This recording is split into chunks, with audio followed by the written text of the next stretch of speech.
கள்ளக்குறிச்சி விஷச்சாராய சம்பவத்தில் உயிரிழந்தவர்களுக்கு 10 லட்சம் ரூபாய் எப்படி வழங்க முடியும் என தமிழக அரசுக்கு சென்னை உயர்நீதிமன்றம் கேள்வி. இழப்பீட்டுத் தொகையை மறுபரிசீலனை செய்வது குறித்து அரசின் கருத்தை தெரிவிக்க நீதிமன்றம் உத்தரவு. நடிகர் விஜயகாந்தை AI தொழில்நுட்பம் மூலம் திரைப்படங்களில் பயன்படுத்துவதாக வரும் செய்திகளை திரைப்படக் குழுவினரை தவிர்க்க வேண்டும் என தேமுதிக அறிக்கை. முன் அனுமதி இல்லாமல் இதுபோன்ற அறிவிப்புகளை வெளியிடக்கூடாது எனவும் கருத்து. புதிய குற்றவியல் சட்டங்களை கண்டித்து திமுக சட்டத்துறை சார்பில் நாளை சென்னையில் உண்ணாவிரத போராட்டம். திமுக கூட்டணி தலைவர்களும் போராட்டத்தில் பங்கேற்பார்கள் எனவும் அறிவிப்பு. சேலத்தில் அதிமுக பிரமுகர் கொலை செய்யப்பட்ட சம்பவத்தில் திமுக கவுன்சிலரின் கணவர் திட்டமிட்டு கொலை செய்தது அம்பலம். லாட்டரி விற்பனையை போலீசாரிடம் தொடர்ந்து புகார் அளித்து வந்ததால் கொலை செய்ததாக வாக்குமூலம். பாதுகாப்பு உற்பத்தியில் இந்தியா இதுவரை இல்லாத அளவிற்கு வளர்ச்சியடைந்துள்ளதாக பாதுகாப்புத்துறை அமைச்சர் ராஜ்நாத் சிங் கருத்து. மேக் இன் இந்தியா திட்டம் ஆண்டுக்காண்டு புதிய மைல்கற்களை கடந்து வருவதாகவும் எக்ஸ் வலைதளத்தில் பதிவு. தேசிய தேர்வு முகமையால் நடத்தப்படும் அகில இந்திய ஆயுஷ் முதுகலை நுழைவுத் தேர்வுக்கு காவல் அதிகாரிகளை கண்காணிப்பாளர்களாக நியமிக்க வேண்டும் என மாநில அரசுகளுக்கு மத்திய அரசு அறிவுறுத்தல்.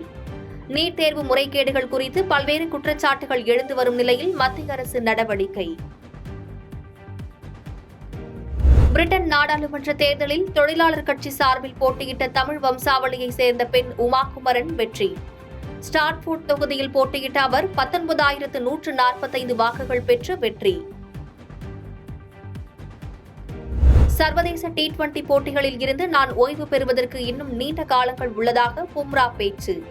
இப்போதுதான் என் பயணத்தை தொடங்கியுள்ளேன் எனவும் அவர் பேச்சு.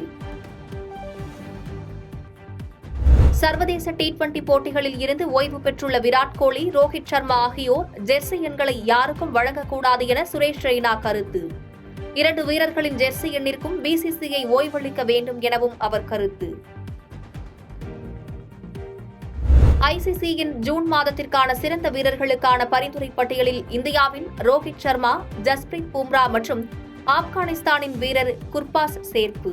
மகளிர் அணிகளில் ஸ்மிருதி மந்தனா, இலங்கையின் விஷ்வி குணரத்னா, இங்கிலாந்து அணியின் மாயா பவுச்சியார் ஆகியோரும் சேர்ப்பு. பாதகம் செய்பவரை கண்டால் நாம் பயங்கொள்ளலாகாது பாப்பா.